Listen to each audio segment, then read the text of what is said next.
라일라는 지영의 손놀림에서 시선을 떼지 못했다. 그건 영양 공급입니까? 라일라가 물었다.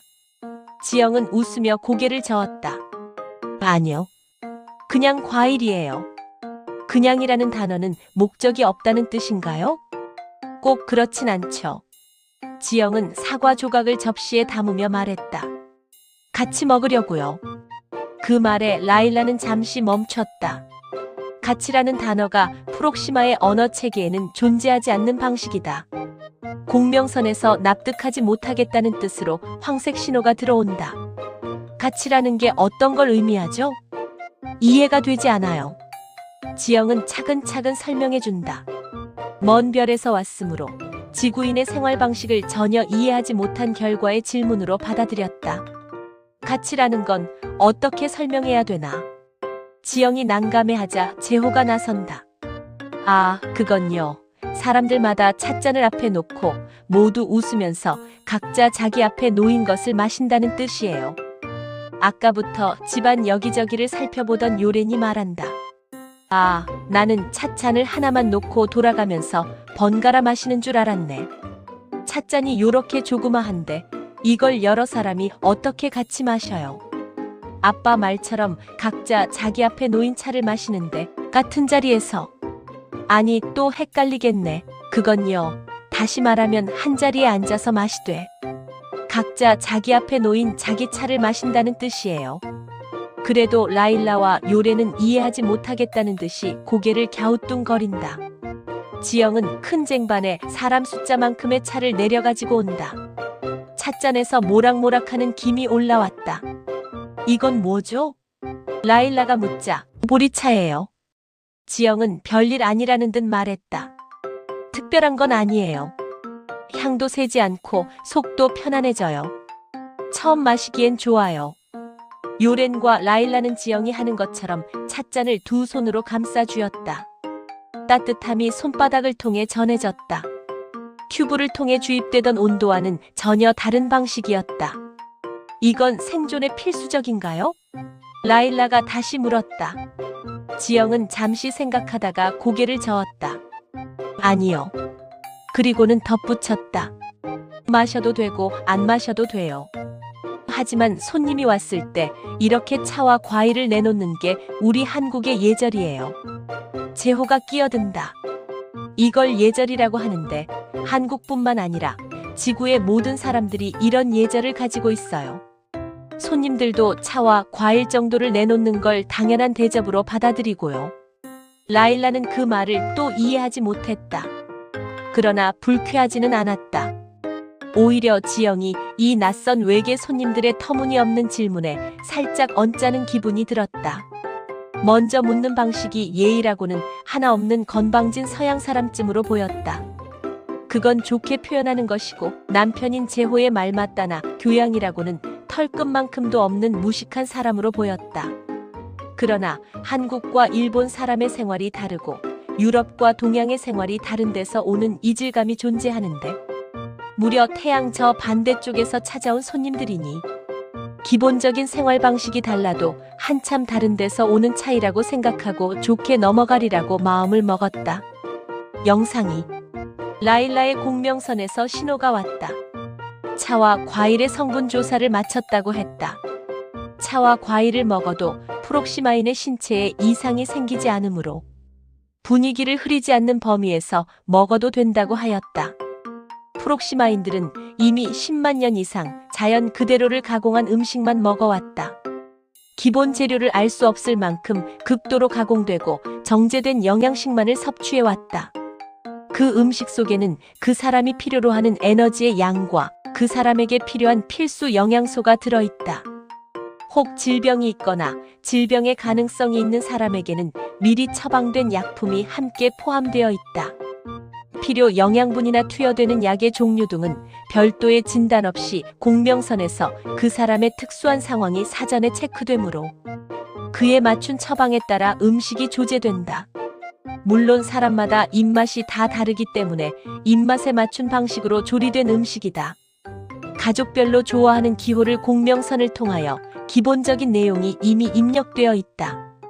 개인별로 기본적인 취향이 이미 입력되어 있지만 그때그때 먹고 싶은 내용이 달라질 수 있는데 달라지는 내용도 공명선을 통하여 전달되기 때문에 개인은 그냥 먹고 싶을 때 꺼내 먹으면 된다.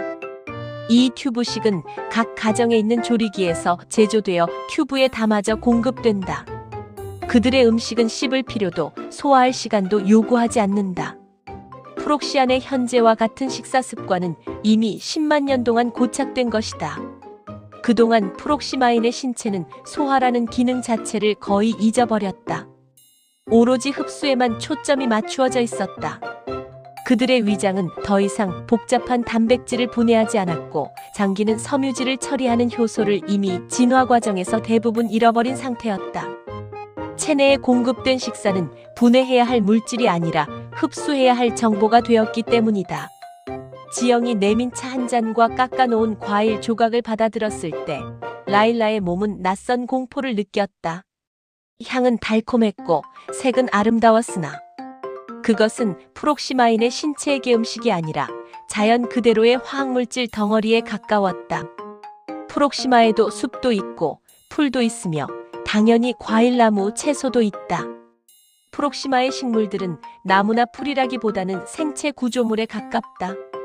프록시마는 지구처럼 사계절이 없다. 한쪽은 영원한 낮 지역인 빛의 지역이란 뜻의 루멘존과 영원한 밤만 계속되는 녹티스 지역이며 터미네이트 존이라고 불리는 황혼대가 있다. 이는 지구의 위성인 달과 같이 조석 고정에 가까운 자전, 공전 구조를 가지기 때문이다. 프록시마에는 지구처럼 계절이라는 개념이 없고 단지 공간의 위치라는 개념만 있다. 프록시마의 낮은 끝이 없다. 그러나 프록시마의 반대쪽에는 끊임없는 밤만 계속된다. 하늘에는 언제나 붉은 별이 매달려 있고 그림자는 길어지거나 짧아지지도 않는다. 황혼대에서 조금 더 안쪽으로 들어간 녹티스 지역에는 영원한 어둠만이 존재한다. 영원한 낮의 자리에는 성장림이 있다. 그 숲의 나무들은 줄기라기보다는 빛을 흡수하는 기둥과 잎이라기보다는 반투명한 판막 구조다. 그 판막은 적색광을 받아들일 때마다 미세하게 떨리며 내부의 에너지관을 통해 아래로 흘려보낸다. 그들은 성장을 멈추지 않는다. 빛의 계절인 여름만 계속되기 때문이다. 그들은 나무처럼 잎을 떨구지도 나이테를 만들지도 않는다. 빛이 있는 한 그들은 계속 자란다. 빛은 곧 명령이다. 라일라가 이번 항해를 시작하기 전에 새삼스럽게 숲 앞에 서서 숲을 바라보았다. 가장 오래된 나무 하나가 다른 나무보다 유난히 높이 솟아 있었다. 빛을 너무 오래 흡수한 탓에 줄기는 거의 수정처럼 투명해져 있었다. 내부의 에너지 맥이 붉게 흐르고 있었다. 그러던 어느 순간이었다. 그 나무의 상단부가 아주 미세하게 흔들렸다. 바람이 아니었다. 프록시마의 낮에는 대기의 흐름이 거의 없다. 그것은 내부의 밀도가 한계를 넘었기 때문이었다. 빛을 흡수하고 에너지를 축적하고 밀도를 높이며 계속 성장하던 구조체가 더 이상 성장할 수 없는 시기에 도달한 것이다. 이제 돌아가는구나. 수명이 다하여 암흑물질로 돌아가는 것이었다. 이제 이 나무는 그 투명한 흐름을 끝내고 점점 어둠의 물질로 바뀔 것이다. 이제 나무의 표면이 먼저 흐릿해질 것이다. 형체가 사라지는 것이 아니라 경계가 풀리는 느낌이다. 줄기의 일부가 입자처럼 분해되기 시작한다. 부서지는 것이 아니라 흩어지는 것이었다. 그 입자들은 공기 중으로 퍼지지 않는다. 보이지 않는 무엇인가가 그들을 서서히 녹여갈 것이며 녹아짐에 따라 보이지 않는 장에 빨려 들어갈 것이다. 빛을 받아 만들어졌던 구조는 암흑물질 상태로 환원될 것이다. 프록시마의 생명은 죽지 않는다. 형태를 바꿀 뿐이다. 서서히 나무가 서 있던 자리는 텅 빈 공간이 될 것이다. 하지만 완전히 빈 것은 아니었다. 이 우주 안, 보이지 않는 우주 공간에서 다시 새로운 생체 구조물의 씨앗이 될 것이다. 씨앗은 싹트지 않는다. 단지 응집한다. 그리고 다시 빛을 향해 자라난다. 라일라는 황혼대를 바라보았다. 영원한 낮에서는 성장이 끝없이 이어지고 영원한 밤에서는 축적이 조용히 일어난다. 그리고 그 경계에서 생명은 균형을 배운다. 지구에서는 죽음을 슬퍼하지만 프록시마에서는 환원을 배운다. 형태는 사라져도 에너지는 사라지지 않는다. 그녀는 공명선을 통해 속삭였다. 우리는 죽지 않는다. 다만 암흑물질의 밀도를 바꿀 뿐이다. 붉은 별빛 아래 또 하나의 어린 구조체가 조용히 빛을 빨아들이기 시작했다. 프록시마에 자생하는 식물들은 지구와는 달리 생장의 시기, 정체의 시기가 없다. 햇빛을 받는 지대에 있는 식물은 계속 성장을 하다가 그 수명이 다할 때는 스스로 죽는다. 식물이 발화하여 일정 기간 동안 성장을 하다가 성장을 멈추고 성장을 멈춘 후 자연 수명이 다할 때까지 그 상태를 유지하다가 죽으면 본래의 모습인 암흑물질로 되돌아간다. 지구상에서 태어나고 자라는 모든 동식물들이 흙에서 태어나 흙으로 돌아가는 것과 같이 프록시마의 모든 것은 암흑물질에서 태어나 암흑물질로 돌아가는 것이다. 프록시마의 식물들은 종의 번식을 위하여 아름다운 색을 내고 향기를 뿜어 종의 번식을 위한 매개체를 유혹할 필요가 없다. 과일이나 열매는 씨앗을 퍼뜨리고 번성하기 위한 것이 아니라 영양을 저장하는 일종의 캡슐이다. 꽃이나 나무, 과일은 매개체를 자극하여 유혹할 수 있는 녹색이나 붉은색보다 회백색, 청남색, 은빛 계열이 주종을 이룬다. 일부는 미약하지만 발광을 한다. 맛과 향은 거의 없고 완전 정제된 당, 아미노산과 미량의 원소만 담겨 있다. 프록시안들은 과일을 거의 먹지 않는다. 이는 맛과 향이 전혀 없는 식물을 먹고 싶은 생각이 들지 않기 때문이기도 하지만 수만 년 동안 그들의 입맛에 맞춘 고도로 가공, 정제된 영양 덩어리를 섭취하는 것으로 만족해왔기 때문이다. 그래서 프록시마인들은 수만 년이 넘는 기간 동안 소화가 용이한 젤 형태의 음식만 섭취한 까닭에 씹는 기능과 소화기관이 퇴화하였다. 특히 소화기관은 섭취한 음식물을 분해하고 흡수하는 기능만 남아있다. 지구인들 기준으로 극히 왜곡된 신체 구조를 가지게 되었다. 인공지능은 라일라의 눈을 통하여 라일라의 행동을 실시간으로 보고 있다. 그러면서 앞에 놓여있는 과일은 소량 섭취해도 신체의 기능에는 전혀 이상이 없으므로 관계 유지를 위하여 먹으라는 신호가 온다. 라일라는 지영이 먹는 모습을 한참을 바라본 후 드디어 그녀도 포크를 집어들고 사과를 찍는다. 라일라가 말한다. 프록시마의 과일은 생태계 균형을 유지하기 위한 에너지 노드에 가깝습니다. 그래서 별도로 과일을 먹지는 않습니다. 지구 과일은 일단 향도 좋고 무엇보다 먹음직스럽게 생겨 프록시마인에게도 먹고 싶은 유혹이 생기는군요. 일단 먹어보겠습니다. 아니, 과일을 처음 먹어본다고요? 예, 프록시마에서는 젤 형태로 농축한 튜브 음식을 먹습니다. 그 음식 속에는 우리가 필요로 하는 에너지와 각종 영양소, 질병이 생기거나 생길 우려가 있을 때 그 치료를 위한 성분까지 미리 들어가 있습니다. 라일라는 사과 한쪽을 입에 넣는다. 사과라고 했나요? 이 사과는 달콤함으로 생명을 유혹하는 장치이네요. 예니가 나선다. 아니, 이건 무슨 특별한 장치가 아니고 그냥 과일이라고요. 라일라가 사과 한쪽을 베어 물자 공명선은 미세한 진동을 일으켰다.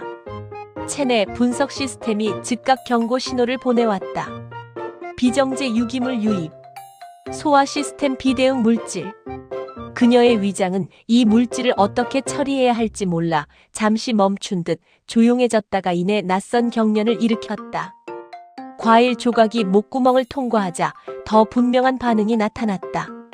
사과의 섬유질이 장벽에 닿자 체내 흡수 시스템은 그것을 에너지로 변환하지 못하고 이물질로 분류해버렸다. 그러나 인공지능이 소량은 섭취해도 된다는 신호가 왔으므로 라일라는 자신의 신체 공명선에서 보내는 신호를 무시하기로 하였다. 라일라는 숨을 고르며 조용히 손을 내렸다. 이건 우리 몸에는 너무 자연스러운 음식이군요. 지영은 놀란 눈으로 그녀를 바라보면서 좀 전에 물었던 것을 다시 묻는다. 이런 거 처음 먹어봐요? 라일라는 지구인들은 습관적으로 물어보았던 것을 또 묻는다고 생각하면서 그녀도 지구인들과 같이 한 말을 다시 반복하기로 한다. 프록시마인들의 대화 내용은 인공지능이 들은 말을 정리하여 데이터베이스화하고 이에 따라 할 말을 정리해서 출력해준다. 따라서 같은 말을 하고 또 하는 오류는 처음부터 발생하지 않는다. 프록시마에서는 가공하지 않은 음식을 먹지 않습니다. 프록시마인들은 각자의 신체에 맞춘 음식을 가공하여 큐브화한 후 각 개인에게 제공합니다. 큐브에 든 음식만 먹나요? 그러면 건더기나 국물, 밥도 없네요? 네, 그래요. 큐브를 짜 먹는데 바쁠 때는 큐브째로 먹기도 해요. 큐브도 먹을 수 있는 재질로 만들거든요. 세상에, 무슨 재미로 사나요? 우리 사람들은 먹는 재미로 산다고 하는데. 재호가 끼어든다. 그럼 남자들은 술도 안 마시겠네. 담배는요? 우리 프록시마의 고대 기록을 보면 남자, 여자들 모두 술을 많이 마셨다고 해요. 술로 인한 사회적 폐해가 많아 그 후로는 술을 못 마시게 했고 이제는 아예 술이라는 말도 없어졌어요. 예니도 끼어든다. 아줌마, 아줌마, 그럼 아이들은 군것질도 못해요? 군것질이 뭐지? 라일라가 인공지능에 물은 것이다. 인공지능이 가르쳐준다. 당연히 군것질이 없어요. 아이들도 태어나는 순간부터 어른들이 먹는 음식과 꼭 같은 것을 먹어요. 아이들이 출생하면 그 즉시 프록시마 가디언 홈이라는 기관이 아이를 데리고 가서 보육합니다. 그 기관에서는 아이들의 적성을 미리 분석하여 적성에 맞는 교육을 시키죠. 교육을 마치는 시간에 아이의 집으로 데려다 주기도 하죠. 태어나자마자 아이를 데려가요. 엄마가 안 키워요? 지영의 눈이 동그랗게 된다. 네, 교육이라고 하지만 사실상 프록시마에는 사회생활에 필요한 교육이라는 게 존재하지도 않습니다. 프록시마인이 생존에 필요한 지식은 신체 내부에 있는 공명선이라는 기관을 통하여 정보를 전달받고 학습하기 때문에 별도로 교육받을 필요가 전혀 없지요? 학교도 없겠네요. 당연히 없죠. 아이 좋겠네. 그럼 친구는 있어요? 당연히 친구는 있지요. 그런데 프록시마에서의 친구는 지구에서처럼 같이 뛰어놀고 장난을 치는 그런 친구가 아니고 황혼대의 놀이. 라일라는 소파에서 일어서서 창가로 간다. 멀리 동쪽 하늘이 붉게 물들고 있었다. 모선으로 돌아가야 할 시간이 다가온 것이다. 붉게 물든 새벽 창밖의 풍경이 프록시마의 황혼대와 같은 느낌이 살아온다. 라일라가 예니에게 다가간다. 예니, 프록시마의 아이들에게도 당연히 친구가 있고 그 친구와 같이 논다는 개념의 놀이가 있지요. 지영이 웃으며 말한다. 너희도 논다는 게 있어? 라일라는 고개를 갸웃하면서 대답한다. 우린 오래전까지는 없었어. 필요가 없었거든. 필요가 없다고? 배고픔이 없고 질병이 없고 경쟁도 없으면 놀 이유가 사라져. 프록시마에서 시간을 보내는 행위는 오랫동안 낭비로 여겨졌어. 지영이 소파에 앉으며 말했다. 지구에선 반대야. 놀지 못하면 사람이 병들어. 요렌이 뒤에서 조용히 말했다. 그래서 우리는 너희를 이해하지 못했어. 지영이 웃었다. 그래서 오늘 뭘 하자는 거야? 라일라는 손을 내밀었다. 손바닥 위로 희미한 빛이 떠올랐다. 공명선이 아주 약하게 펼쳐지며 작은 빛덩이가 만들어졌다. 이건 기억의 공이야. 공? 던지는 물건이 아니라 서로의 감정을 건네는 놀이. 라일라가 그 빛을 살짝 밀어냈다. 빛의 구슬이 공기 중을 천천히 떠 예니에게 왔다. 잡아봐. 예니가 조심스럽게 손으로 받았다. 순간 따뜻한 바람과 함께 어떤 장면이 느껴졌다. 푸른 풀이 덮여있는 들판, 낮은 중력의 언덕에서 뛰어노는 프록시마의 어린이가 넘어지며 웃고 있다. 그 옆에서 누군가 손을 내밀고 있었다. 예니는 신기한 장면에 벌린 입을 다물지 못하고 반짝이는 공을 바라보기만 할 뿐 말을 잇지 못한다. 지영이 놀라서 묻는다. 이거 뭐야? 이건 내 어린 시절의 기억이야. 라일라가 고개를 끄덕이면서 말한다. 정확히는 기억이 아니라 그때의 느낌이야. 이 자리에 앉아있는 우리 모두는 내 어린 시절의 기억을 더듬고 함께 보면서 공감을 했지. 이렇게 감정을 공유하는 것이 우리의 놀이야. 우리는 언어보다 감정으로 친해져. 예니가 말을 하지 못하고 잠시 뜸을 들이다가 라일라를 보며 묻는다. 지영이 사과 한쪽을 포크에 찍어 라일라에 내민다. 그럼 아줌마, 나도 할 수 있어요? 생각하지 말고 떠올려. 누군가와 즐거웠던 순간을. 예니가 잠시 눈을 감았다. 엄마가 부엌에서 사과를 깎다가 예니를 바라보며 사과 조각을 건네주면서 웃던 장면이 떠올랐다. 어설프게 잘린 사과 조각을 서로 밀어주며 웃던 오후였다. 예니의 손바닥에서 따뜻한 빛이 생겨났다. 예니가 조심스럽게 라일라에게 밀어주었다. 라일라가 그것을 받으면서 미소가 번졌다.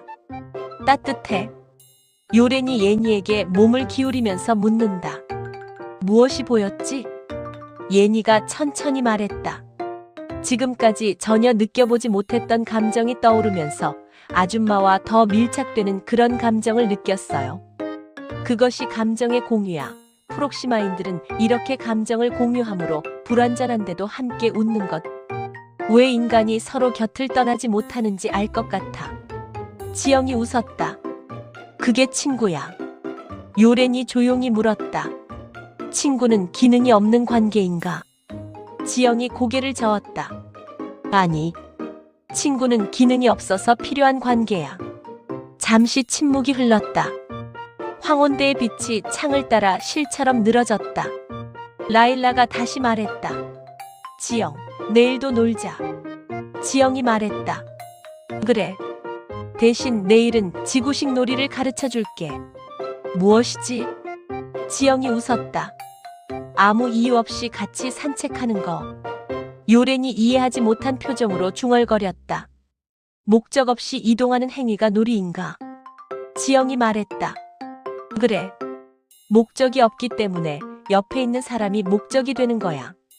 라일라는 한참 동안 그 말을 되뇌었다. 옆에 있는 사람이 목적. 황혼대의 빛이 세 사람의 얼굴 위에 천천히 번졌다. 모선으로의 귀환. 공명선을 통하여 세렌의 소리가 전달된다. 라일라, 귀환을 준비할 시간입니다. 라일라는 고개를 끄덕였다. 모선으로 돌아가야 했다. 그리고 다시 날이 밝으면 오겠다고 인간의 언어로 약속해야 했다. 하지만 세렌은 덧붙였다. 지영과 그 가족에게 조건 없는 신뢰는 위험합니다. 지구 사회의 반응 예측값을 고려할 때 신고 확률은 62.4%. 그럼 어떻게 하지? 라일라는 물었다. 그 물음은 입을 통한 소리의 전달이 아니라 공명선을 통한 생각의 전달이다. 권유가 필요합니다. 강제는 불가. 권유나 유혹을 통한 자발적 의사결정이 중요합니다. 프록시마에는 명령이 없다. 따라서 복종도 없다. 대신 상대가 스스로 선택했다고 느끼게 만드는 정교한 권유만이 존재했다. 지구인은 물질에 반응합니다.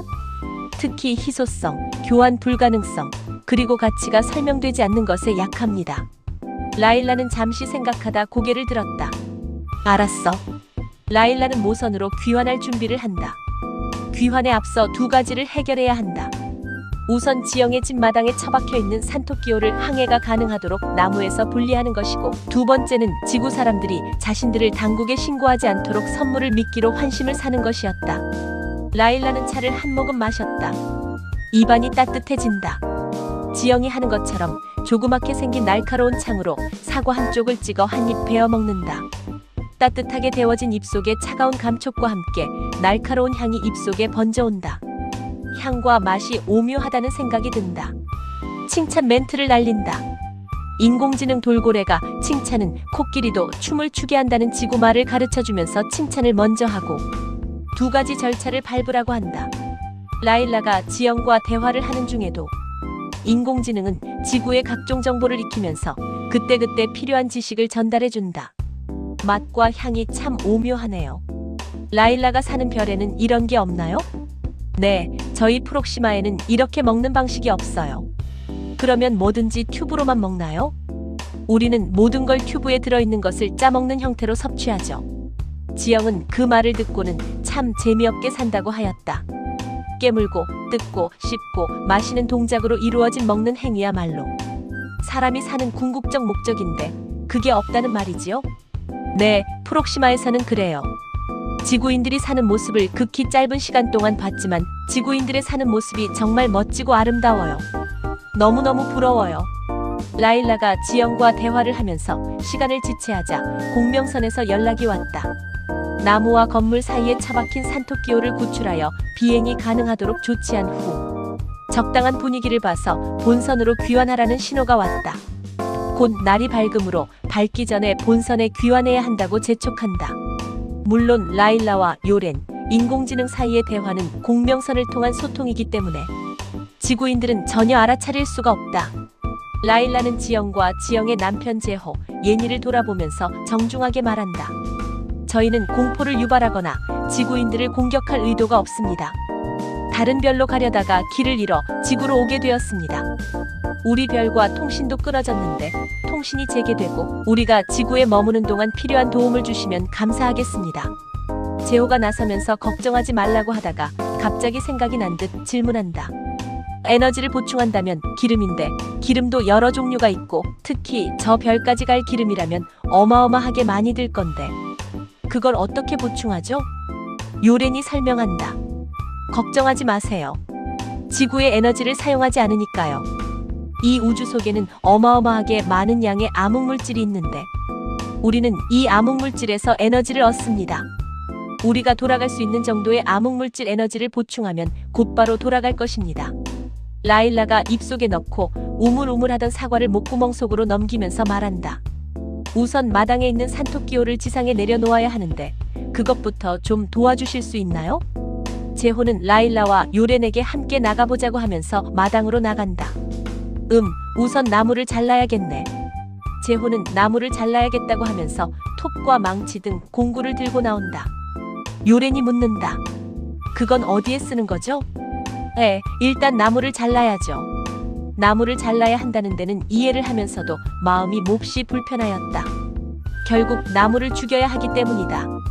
그 집안에 있는 나무는 집주인의 재산이라고 따라서 재산을 축내기 때문에 적절한 보상을 해주어야 한다는 공명선 연락이 왔다. 나무를 자르는데 따른 손실은 저희가 적절히 배상해드리겠습니다. 라일라가 머리를 숙이면서 공손하게 대답한다. 지영이 손사래를 치면서 말한다. 나무가 너무 늙었기 때문에 안 그래도 베어내려고 했어요. 걱정하지 마세요. 라일라는 제호가 너무 따뜻한 사람이라고 생각한다. 프록시마에서는 이런 사고가 일어나지도 않지만 만약 일어났다고 하면 사고에 따른 책임 경중을 따져 반드시 물어주어야 한다. 물어주고 받는 것이 당연한 것이다. 그런데 이 지구인은 자신의 나무를 잘라내야 하는 상황에서 원래 잘라내야 하는 나무기 때문에 괜찮다고 위로를 해준다. 라일라와 요렌은 지구 사람들이 자기들의 마음을 편하게 해주려고 거짓말을 하는 것이라고 생각한다. 문제가 된 나무는 제거하기로 했다. 제호가 어디서 망치와 톱, 긴 가위같이 생긴 커트기를 들고 나무를 자르려고 한다. 그걸로 자를 수 있어요? 요렌이 제호에게 다가서면서 말한다. 자르는 것을 허락해 주시면 자르는 작업은 우리가 하겠습니다. 제호가 웃으면서 우주인들이 이런 것도 할 수 있나요? 당연하죠. 우리 프록시마인들은 살아가면서 해야 할 일은 누구나 다 할 줄 압니다. 요렌은 일부러 큰 소리로 인공지능 돌고래에게 절단 도구를 가져오라고 하였다. 요렌은 밖으로 나올 때 미리 인공지능에게 나무를 자르기 위한 도구를 준비하라고 시켰다. 인공지능은 도구를 준비해 두었기 때문에 즉시 가지고 나올 수 있었다. 요렌의 말이 떨어지자마자 해치가 열리면서 지구인의 모습으로 형상화한 인공지능 돌고래가 볼펜보다 조금 길고 굵은 원통형 금속 막대를 들고 나온다. 돌고래는 사람들에게 밝고 상냥한 미소를 지으며 요렌에게 말한다. 제가 할까요? 아니면 직접 하시겠습니까? 라일라가 지시한다. 요렌은 나무에서 해제되는 즉시 날아야 하므로 셔틀로 돌아가고 돌고래가 직접 작업하세요. 네, 알았습니다. 요렌이 산토끼호로 돌아가서 문을 닫자 라일라가 제호를 돌아보면서 지금 시작해도 되냐고 묻는다. 돌고래가 입고 있는 옷이 바람에 살랑인다. 지구 사람들은 돌고래가 실체화된 인공지능이라는 사실을 전혀 알 수가 없다. 재호와 지영은 어이가 없는 표정이다. 재호는 전기톱 같은 것을 들고 나올 것이라고 예상했는데 셔틀에서 들고 나온 것은 볼펜보다 조금 긴 것으로 톱날도, 이빨도, 회전날도 없는 단순한 형태의 원통형 금속 막대였다. 지구에서 쓰는 제이저, 지시봉 레이저 포인터 같이 생긴 물건이다. 재호가 피식 웃으면서 말한다. 아니, 그게 커터기요? 나무 자르는? 네, 그렇습니다. 아이고 세상에. 저 큰 고목을 볼펜을 들고 자르겠다고 설치는 사람 처음 보네. 아무리 우주인이라도 상식에 맞아야지. 거듭 놀라게 했군요. 죄송합니다. 그러나 우리 프록시마에서는 이게 상식입니다. 지영이 나선다. 아니, 아무리 우주인들이지만 이 굵은 나무를 자르는데 겨우 볼펜 한 자루를 들고 설치고 더군다나 저렇게 젊은 여성에게 이 힘든 작업을 하라는 게 말이 되나요? 라일라는 지영의 행동이 좀은 우스꽝스러웠는지 약간 마음을 놓은 듯이 편하게 말을 한다. 자, 지금부터 프록시마의 요술단이 요술을 보여드리겠습니다. 커터기도 방금 셔틀 안에서 암흑물질로 제작된 것이었다. 암흑물질 에너지를 동력원으로 쓰기 때문에 별도의 연료도 필요 없다. 커터기는 셔틀 내부의 형상화 장치가 저장소에서 암흑물질을 끌어와 임무에 맞는 구조를 계산한 뒤 즉석에서 제작한 임시 도구로서 일회용이다. 프록시안의 일회용이란 한 번 쓰고 버리는 폐기물이 아니라 사용이 끝나면 도구의 결합 구조를 풀어 암흑물질 상태로 되돌린다. 즉, 암흑물질을 끌어다가 필요한 물건을 만들고 임무가 끝나면 다시 암흑물질로 되돌린다는 것이다. 이것은 프록시안의 물질 순환 과정이다. 형상화와 환원 과정에서 전체 에너지의 약 0.1%는 열과 미세 복사열로 솟아된다. 나무 절삭에 직접 소모되는 에너지는 커터기 형상화에 들어가는 에너지에 비해 무시해도 될 정도로 극히 작다. 돌고래가 나무 절단 작업을 하려고 하자 요래는 산토끼호가 결박에서 풀려날 경우 즉시 가동하여 안전한 장소로 이동해야 하므로 산토끼 안으로 들어간다. 돌고래가 묻는다. 잘린 나무는 어떻게 처리하시겠습니까? 그냥 바닥에 두었다가 나중에 정리하려고요. 필요 없는 건 버릴 겁니다. 돌고래가 고개를 끄덕였다. 네, 그럼 지금부터 작업하겠습니다. 처리하기 쉬운 상태로 만들겠습니다. 아니, 남자인 요렌 씨가 자르는 게 아니고 저 아가씨가 자른다는 겁니까? 네, 우리 프록시마에서는 남자의 역할과 여자의 역할이 나누어져 있지는 않아요. 아이를 낳을 때만 빼고요. 그래도 지영과 재호는 이해가 가지 않는다. 또 우리를 놀래키려고 하는군요. 지구인들은 젊은 아가씨가 나무 베는 험한 일을 하겠다는 것에 이해가 가지 않았지만 그 생각은 곧 수정을 하였다. 돌고래는 금속 막대를 나무 윗부분을 향해 들었다.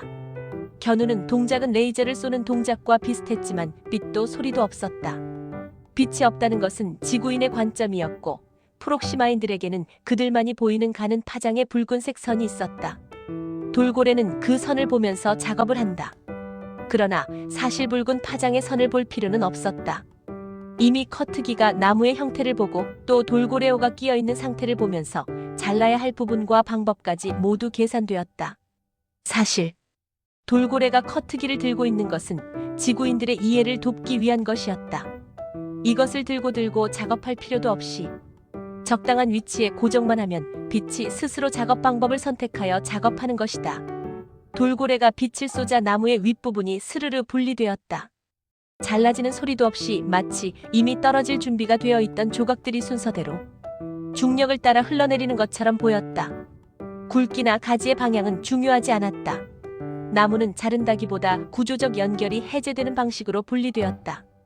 단지 돌고래의 손만 적당히 춤을 추고 있을 뿐이었다. 사람들은 거저 멍하게 바라보고만 있다. 이 과정은 1분도 채 걸리지 않았다. 돌고래의 춤추는 손에 잘려진 나무의 길이는 자로 잰 듯이 일정했다. 이것은 인공지능이 나무를 보는 순간 어디서 어떻게 잘라야 일정한 규격의 나무 토막이 만들어지는지 계산하고 그 계산값에 따라 잘랐기 때문이다. 지영과 재호는 인공지능 돌고래의 작업을 보면서 마치 마술에 걸린 듯 입을 다물지 못하고 있다. 절단선이 셔틀을 지탱하던 밑둥치에 이르자 셔틀은 자동으로 반응했다. 추력도 소음도 없이 마치 중력에서 잠시 제외된 것처럼 공중에 떠올랐다. 돌고래가 밑둥치까지 모두 일정한 길이로 분리하면서 절단 작업이 완료되었다. 갈라진 가지의 끝도 자연스럽게 정리된 상태였다.